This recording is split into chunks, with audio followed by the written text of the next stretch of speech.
This is a tough one, actually. My dad left when I was 4. It's like my first memory, actually, is the fight between my mom and dad, and he slammed this door, and it just shattered.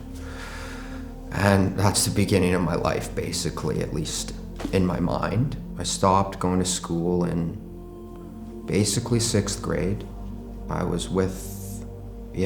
made it through to about the beginning of 9th grade is when I totally stopped everything. I stopped playing sports, I stopped socializing, I was just at home. I'd say that's when it really started, the real experience with darkness. I dealt with a pretty serious eating disorder. I became obese. I ended up at 400 pounds, actually. That was kind of the limit. And I also had a pretty severe pornography and video game addiction. And that was kind of from, I would say, around 12 to 22. And that kind of culminated in what I would call my first bottom, which was an attempted suicide. And I ended up in the psych ward for 2 months at Surrey Memorial Hospital.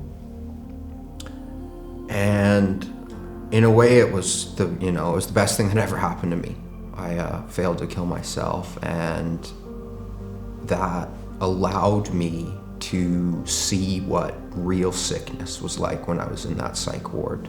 After that sort of rock bottom moment, and I came out of the hospital, I kind of made a decision, mainly I think fueled by hatred almost. I was like, okay, if I can't die, God doesn't like me, I'm gonna prove him wrong.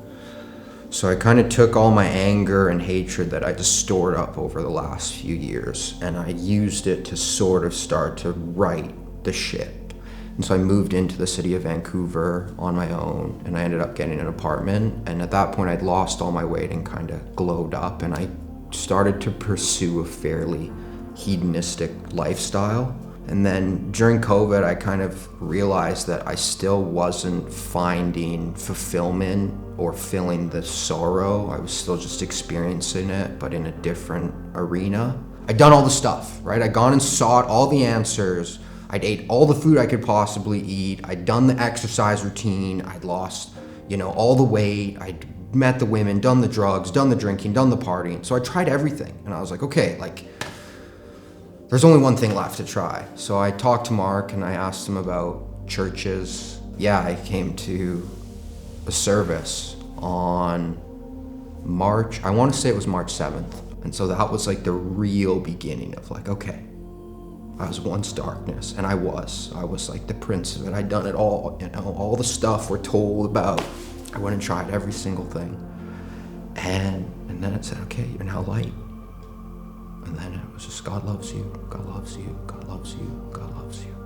This higher power has spoken to me in some way or other. I gotta give him a chance because I've gone and tried everything else. So I just started attending before making the decision to get baptized. It was a huge part of it, was kind of thinking about being baptized, still being uncertain, am I really committing to Jesus?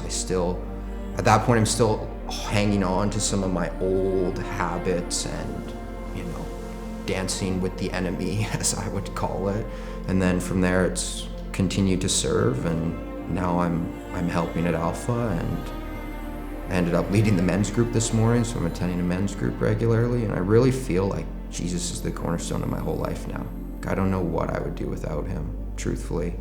I know part of the reason I'm recording this message is for people watching.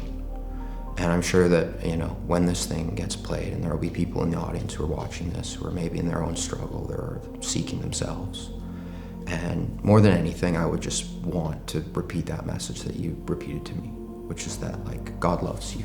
He really, really does. And he has a plan for you and a purpose. And I would just want everyone to experience that, because I really do believe that's the only answer to filling the God-shaped hole in your heart. If you're feeling sad or experiencing the sorrow, there's only one answer, and it's Jesus.